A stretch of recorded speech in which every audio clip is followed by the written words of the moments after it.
মৰমৰ ছাত্ৰ ছাত্ৰীসকল, তোমালোকৰ প্ৰিয় চেনেল ইংলিছ লাৰ্ণিং আছামলৈ মই তোমালোকক স্বাগতম জনাই আজি মই তোমালোকৰ আগত আজি অনুষ্ঠিত হোৱা HSLC ফাইনেল এক্সামিনেশ্যন 2026ৰ জেনেৰেল মেথমেটিক্সৰ 45টা MCQ তোমালোকৰ আগত আগবঢ়াব বিচাৰিছোঁ। আশা কৰিছোঁ যিসকল মৰমৰ ছাত্ৰ ছাত্ৰী আজি পৰীক্ষা দিলে নিশ্চয় তোমালোকে এই ভিডিঅ'ৰ জৰিয়তে তোমালোকে লিখা আনচাৰসমূহ ৰিজাই চাব পাৰিবা আৰু তোমালোকৰ উত্তৰসমূহ শুদ্ধ হ'ল নে ভুল হ'ল সেইখিনি তোমালোকে চেক কৰি চাব পাৰিবা।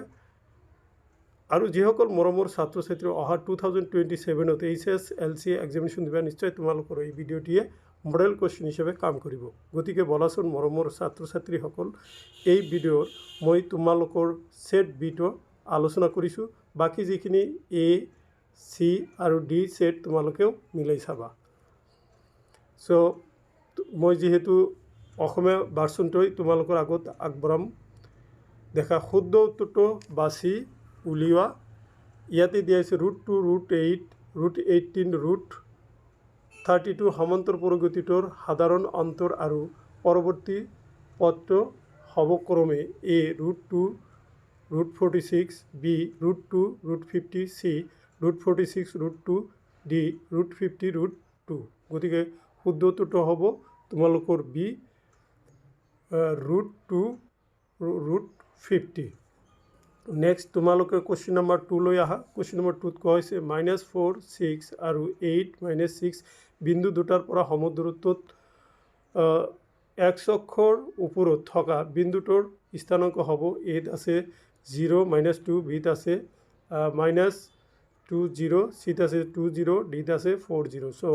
শুদ্ধ উত্তৰটো হ'ব C নম্বৰ 203। তলৰ উক্তি দুটাৰ ক্ষেত্ৰত শুদ্ধ বিকল্পটো বাছি উলিওৱা। উক্তি A tan A ৰ মান সদায় একতকৈ সৰু য'ত A এটা সূক্ষ্মকোণ। উক্তি B A কোণৰ কোনো মানৰ বাবে sec A = 12/5। গতিকে অপশ্যনখিনিৰ ভিতৰত C নম্বৰৰ শুদ্ধ উত্তৰটো হ'ব C। A আৰু B দুয়োটাই শুদ্ধ। এতিয়া 4 নম্বৰৰ প্ৰশ্নলৈ আহা। 4 নম্বৰত কৈছে শুদ্ধ বিকল্পটো বাছি উলিওৱা। উক্তি A বৃত্ত এটাত অসীম সংখ্যক সমান্তৰাল স্পৰ্শক টানিব পাৰি। উক্তি B যদি A B C D চতুৰ্ভুজৰ বাহুকেইটাই এটা বৃত্তক স্পৰ্শ কৰে তেন্তে AB + CD = BC + AD হয়। এইটোৰ অপশ্যনখিনি আছে A আৰু B উভয়ে সত্য। B অপশ্যনত আছে A সত্য কিন্তু B অসত্য। C ত আছে A অসত্য কিন্তু B সত্য আৰু D ত আছে A আৰু B উভয়ে অসত্য। গতিকে 4 নম্বৰ শুদ্ধ উত্তৰ হ'ব C, A অসত্য কিন্তু B সত্য। 5 নম্বৰৰ প্ৰশ্নলৈ আহা। যদি দুডাল ৰেখা সমান্তৰাল হয় আৰু এডাল ৰেখাৰ সমীকৰণ 2x - 3y = 5 হয় তেনেহ'লে তলৰ কোনটো আনডাল ৰেখাৰ সমীকৰণ হ'ব পাৰে? A 4x - 3y = 10, B 4x - 6y = 15, C 2x - 6y = 5 আৰু D হ'ল 4x + 6y = 15। গতিকে 5 নম্বৰৰ শুদ্ধ উত্তৰ হ'ব B 4x - 6y = 15। এতিয়া তোমালোকে কুৱেশ্যন নম্বৰ 6 লৈ আহা। দুটা গোলকৰ আয়তনৰ অনুপাত 125:8 হ'লে গোলক দুটাৰ পৃষ্ঠকালিৰ অনুপাত হ'ব A 5:2, B 25:2, C 25:2, D তোমাৰ হ'ব 5:4। গতিকে 6 নম্বৰৰ শুদ্ধ উত্তৰ হ'ব A 5:2। এতিয়া 7 নম্বৰৰ প্ৰশ্নলৈ চোৱা। 7 নম্বৰত কৈছে প্ৰদত্ত বিভাজন তালিকাৰ বহুলক চিহ্নিত হ'ব। ইয়াতে তালিকাটো তোমালোকে চোৱা। ইয়াৰ তোমালোকৰ কুৱেশ্যন নম্বৰ 7ৰ অপশ্যনখিনি দিয়া আছে 25 to 48, B দিয়া আছে 42, 55, C দিয়া আছে 55 to 70, D দিয়া আছে 70 to 85। 7 নম্বৰৰ শুদ্ধ উত্তৰ হ'ব C 55 to 70। বহুলক মানে সৰ্বোচ্চ বাৰ যিটো থাকে বাৰম্বাৰতা থাকিব সেইটোৱে হ'ব বহুলক শ্ৰেণী।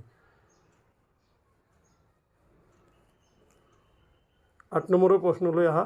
8 নম্বৰৰ প্ৰশ্নত কৈছে দুটা উক্তি A দুটা মুদ্ৰা একেলগে টছ কৰিলে অতি কমেও এটা মুণ্ড পোৱাৰ সম্ভাৱিতা 1/2 উক্তি বি 52টা কাৰ্ড থকা ভালদৰে মিহলোৱা এযোৰ তাজপাছৰ পৰা এটা কাৰ্ড যাদৃচ্ছিকভাৱে টনা হ'ল কাৰ্ডটোৰ ৰজা হোৱাৰ সম্ভাৱিতা হ'ব 1/34। গতিকে অপশ্যন 8 নম্বৰৰ শুদ্ধ অপশ্যনটো হ'ব তোমালোকৰ এ অশুদ্ধ আৰু বি শুদ্ধ হ'ব। তাৰপিছত 9 নম্বৰৰ প্ৰশ্নৰ সমাধান লৈ অহা 9 নম্বৰত কোৱা হৈছে x² minus y² plus x plus ৱাইৰ এটা উৎপাদক x প্লাছ ৱাই হ'লে আনটো উৎপাদক হ'ব এত আছে 1 প্লাছ x মাইনাছ ৱাই, বিত আছে 1 মাইনাছ x প্লাছ ৱাই, চিত আছে x প্লাছ ৱাই মাইনাছ 1, ডিত আছে x মাইনাছ ৱাই মাইনাছ 1। গতিকে 9 নম্বৰৰ শুদ্ধ উত্তৰ হ'ব এ 1 প্লাছ x মাইনাছ ৱাই। এতিয়া 10 নম্বৰৰ প্ৰশ্নৰ সমাধান লৈ অহা যদি থিতা কোণ বৃত্তকলাৰ কোণ হয় তেন্তে মুখ্য বৃত্তকলাৰ কালি হ'ব। তোমালোকৰ অপশ্যনখিনি দেখা ইয়াতে তোমালোকৰ 10 নম্বৰৰ শুদ্ধ উত্তৰ হ'ব চি 1 আৰু 4। গতিকে তোমালোকে 1 আৰু 4টো শুদ্ধ দিব লাগিব। এতিয়া 11 নম্বৰৰ প্ৰশ্নলৈ অহা 11 নম্বৰত কৈছে এটা ৰৈখিক বহুপদ px মাইনাছ কিউৰ শূন্য হ'ব। ইয়াতে দিছে A p/q minus p/q, B minus q/p, C q/p, D 0। গতিকে 11 নম্বৰ হ'ব চি নম্বৰ q/p। এতিয়া 12 নম্বৰৰ প্ৰশ্নলৈ অহা তলৰ কোনবোৰ দ্বিঘাত সমীকৰণৰ বাস্তৱ মূল দিয়ে।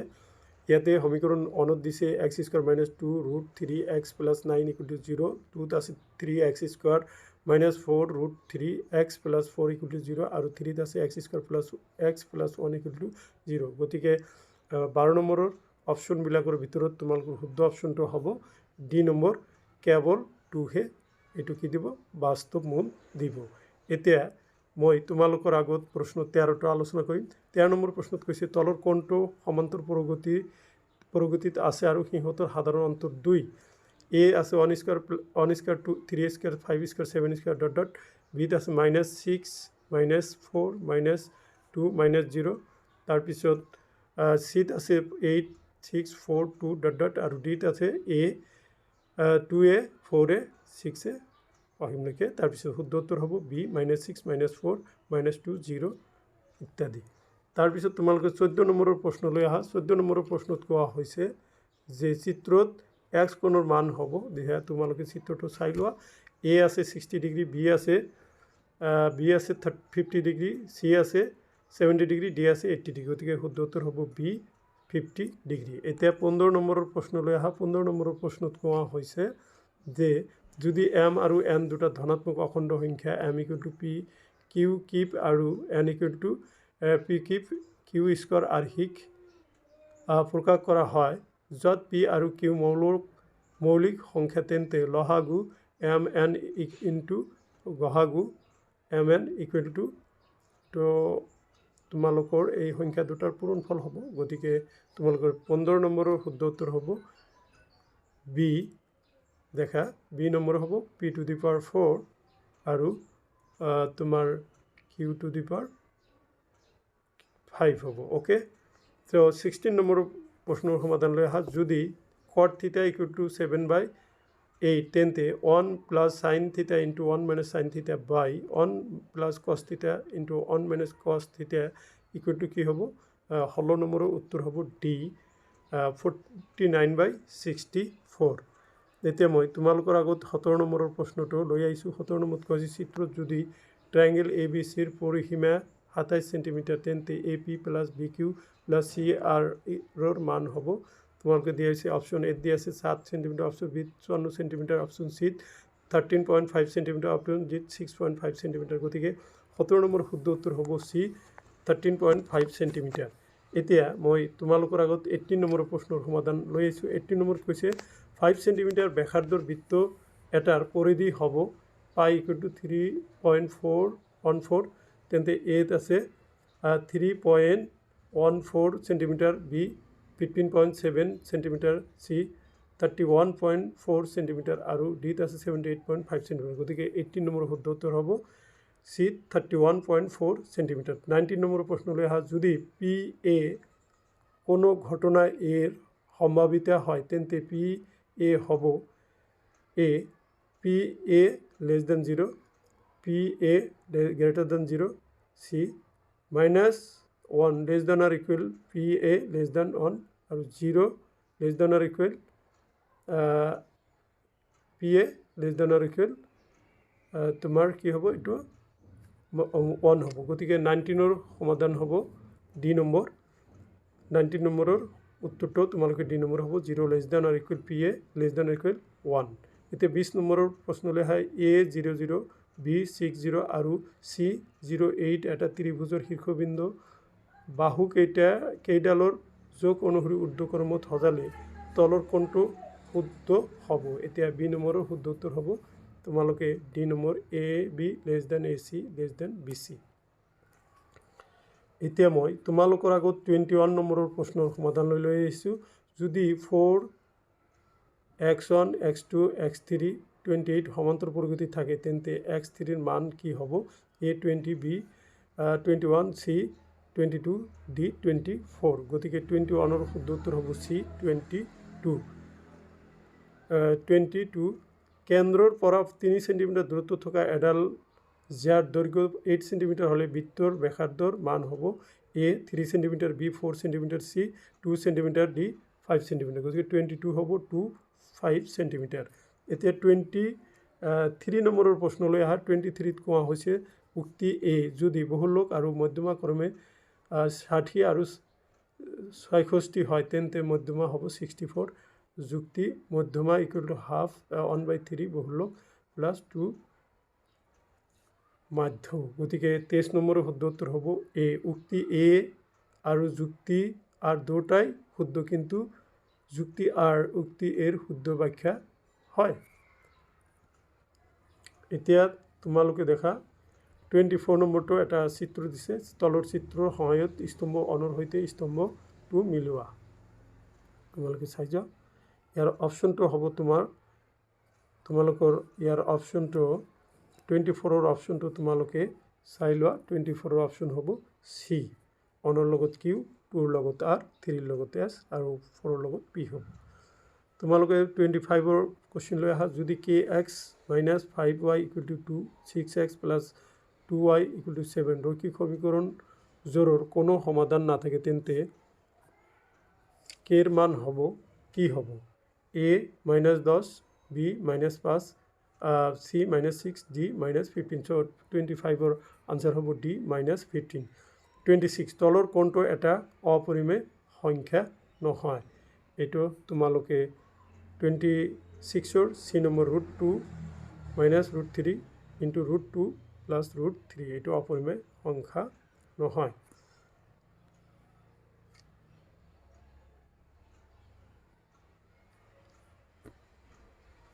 দেখা তাৰপিছত 27 নম্বৰটো দেখা যদি আলফা আৰু বিটা বহুপদ px² + qx + rৰ দুটা শূন্য হয় তেন্তে 1 + আলফা * 1 + বিটাৰ মান হ'ব অপশনবিলাক 27 নম্বৰৰ অপশনবিলাক চাও 27 নম্বৰৰ অপশনৰ তোমালোকে সি নম্বৰটো হ'ব correct answer p + q - r/p 28 নম্বৰটো চোৱা তলৰ ৰৈখিক সমীকৰণ জোড়বোৰৰ ক্ষেত্ৰত ৰৈখিক সমীকৰণ দিয়া আছে এটো শুদ্ধ উত্তৰটো বাছি উলিয়াব কৈছে 28 নম্বৰৰ এটো শুদ্ধ উত্তৰ হ'ব সি কেৱল 1 অসংগত 29 লৈ আহা 29ত স্তম্ভ এ লগত স্তম্ভ বি মিলাব দিছে তোমালোকে চাই যোৱা স্তম্ভ এ আৰু বি লগত মিলাব দিছে গতিকে তোমালোকৰ 29ৰ আনসাৰ হ'ব বি নম্বৰ পি লগত 2 কিউ লগত 1 আৰ লগত 4 এস লগত 3 তোমালোকে 30 নম্বৰৰ প্ৰশ্নলৈ আহা 30 নম্বৰত কৈছে 3087ক আটাইতকৈ সৰু কি সংখ্যাৰে পূৰণ কৰিলে সংখ্যাটো এটা পূৰ্ণ ঘন হ'ব a তো 3 b 7 c 9 d দিছে 21 গতিকে 30 নম্বৰৰ কাৰেক্ট आंसर b 7 এতিয়া 31 নম্বৰলৈ আহা তলৰ কোনটো উক্তি দুটাৰ সদৃশ ত্ৰিভুজৰ ক্ষেত্ৰত সদায়ে সত্য হ'ব a সিহঁতৰ কালি সমান b সিহঁতৰ পৰিসীমা সমান c সিহঁতৰ অনুৰূপ কোণবোৰ সমান d সিহঁতৰ অনুৰূপ বাহুবোৰ সমান গতিকে শুদ্ধ উত্তৰ হ'ব c 31ত সিহঁতৰ অনুৰূপ কোণবোৰ সমান তাৰপিছত 32 নম্বৰলৈকে আহা 32 নম্বৰত কৈছে 2 -1 আৰু 6 3 বিন্দু সংযোগী ৰেখাখণ্ডৰ ডালৰ মধ্যবিন্দুৰ স্থানাংক ইয়াতে 32ৰ কাৰেক্ট অপশ্যনবিলাক দিয়া আছে কি এ নম্বৰ অপশ্যনটো হ'ব 4 1টো হ'ব কাৰেক্ট এনসাৰ 33 লৈ আহা যদি sin θ প্লাস cos θ = 4/3 তেন্তে sin θ প্লাস cos θৰ মান হ'ব a1 b 7/9 c 7/18 আৰু d আছে তোমাৰ 0 গতিকে 33ৰ কাৰেক্ট অপশ্যন হ'ব c 7/18 এতিয়া মই তোমালোকৰ আগত 34 নম্বৰৰ প্ৰশ্নটো লৈ আছোঁ 34 নম্বৰত কৈছে কাষৰ চিত্ৰত ও কেন্দ্ৰীয় বৃত্তত PA আৰু PB দুডাল স্পৰ্শক আৰু এংগেল APB = 50 ডিগ্ৰী তেন্তে এংগেল OABৰ মান হ'ব ইয়াতে অনত আছে তোমাৰ 25 2ত আছে 75 3ত আছে 90 - 15 4ত আছে 90 - 65 গতিকে তোমালোকৰ 34ৰ শুদ্ধ উত্তৰ হ'ব এ নম্বৰ 1 আৰু 4 এতিয়া 35 নম্বৰলৈ আহা 35 নম্বৰত কোৱা হৈছে যে যদি এটা সমান্তৰ প্ৰগতিৰ প্ৰথম পদ এ আৰু সাধাৰণটোৰ পি তেন্তে ইয়াৰ এন্তম পদ হ'ব এ ইকুৱেল টু মানে a + n - 1 * p গতিকে তোমালোকৰ 35ৰ ডি নম্বৰ হ'ব কাৰেক্ট আনসাৰ 36 দুটা বৃত্তৰ ব্যাসাৰ্ধ যথাক্ৰমে 6 সেন্টিমিটাৰ আৰু 8 সেন্টিমিটাৰ বৃত্ত দুটাৰ পৰিধিৰ সমষ্টিৰ সমান হোৱা নতুন বৃত্তটোৰ ব্যাসাৰ্ধ হ'ব a 10 centimetre b 96 centimetre c 2 centimetre আৰু d 14 সেন্টিমিটাৰ গতিকে 36 নম্বৰ শুদ্ধ উত্তৰ হ'ব d 14 সেন্টিমিটাৰ এতিয়া 37 নম্বৰলৈকে আহা এটা গোলকৰ আয়তন আৰু পৃষ্ঠকালীৰ সাংঘিকভাৱে সমান গোলকটোৰ ব্যাস হ'ব a 3 একক b 6 একক c 2 একক d 4 একক গতিকে 37ৰ শুদ্ধ উত্তৰ হ'ব b 6 একক 38 প্ৰথম 8টা মৌলিক সংখ্যাৰ মধ্যমা হ'ব a 7 b 9 c 11 d 13 গতিকে 38ৰ কাৰেক্ট অপশ্যন হ'ব তোমালোকৰ b 9 হ'ব 39 নম্বৰলৈকে আহা কোনো ঘটনা ই সম্ভাৱিতা p e = 0.11 হ'লে p e নটৰ মান হ'ব এ নম্বৰত আছে 1.00 বি নম্বৰত 9.99 চি নম্বৰত আছে 0.89 আৰু ডি নম্বৰত হ'ব 1.11 গতিকে শুদ্ধ উত্তৰ হ'ব চি 0.89 40 নম্বৰলৈ আহা 40 নম্বৰ চিত্ৰত এডাল ৰেখাই এবিক 3:4 অনুপাতত ভাগ কৰোঁতে পোৱা অংকনৰ পৰ্যায়বোৰ এনেধৰণৰ দিয়া আছে গতিকে 40 নম্বৰটো চোৱা ইয়াতে অপশ্যনবিলাক এনেকৈ দিয়া আছে গতিকে শুদ্ধ উত্তৰটো তোমালোকে লিখিব লাগিব এ নম্বৰ এতিয়া 41 লৈ আহা 41ত কোৱা হৈছে উক্তি অনুক্তিত দিয়া হৈছে দেখা এটা দিছে আৰু 40 দিছে তো 41ৰ শুদ্ধ উত্তৰটো তোমালোকে চি নম্বৰ হ'ব 41ৰ শুদ্ধ উত্তৰ চি নম্বৰ দিয়া আছে কি 1 শুদ্ধ কিন্তু 2 অশুদ্ধ চি নম্বৰ 42 লৈ আহা 42 এটা দীঘল প্ৰশ্নটো মই মাতি নগ'লোঁ 42ৰ কাৰেক্ট আনসাৰ হ'ব বি নম্বৰ উক্তি এ যুক্তি আৰ দুটাই সত্য কিন্তু আৰ এৰ শুদ্ধ ব্যাখ্যা নহয় 43 এটাও দিছে এটা উক্তি যুক্তিৰ সমাধান কৰিব দিছে 43 নম্বৰ 43ৰ এ অপশ্যনটো শুদ্ধ হ'ব এ সত্য কিন্তু বি অসত্য এটা 44 লৈকে আহা ax² + bx + c = 0 য'ত a ≠ 0 সমীকৰণৰ সিদ্ধ কৰা xৰ মান হ'ব তোমালোকৰ 44ৰ চি নম্বৰ হ'ব correct b by a 2a ± (b² - 4ac / 2a C number অপশ্যনটো কাৰেক্ট হ'ব এতিয়া মই তোমালোকৰ আগত একেবাৰে লাষ্ট অপশ্যনটো লৈ আহিছোঁ লাষ্ট অপশ্যনটো হ'ল 45ত কোৱা হৈছে n² + n + 1 হোল স্কোৱাৰৰ মাজত কিমানটা স্বাভাৱিক সংখ্যা আছে ইয়াতে a আছে 2n b আছে 2n - 1 c আছে 2n + 1 আৰু ডিত আছে n গতিকে শুদ্ধ উত্তৰ হ'ব a 2n গতিকে এইখিনি আছিলে তোমালোকৰ 45টা MCQ আৰু তাৰ সমাধান এতিয়া মই তোমালোকৰ পাৰ্ট বিটো দেখাই দিছোঁ কোনোবা এটা ভিডিঅ'ত মই তোমালোকৰ পাৰ্ট বিৰ সমাধানখিনি আলোচনা কৰিম 49 50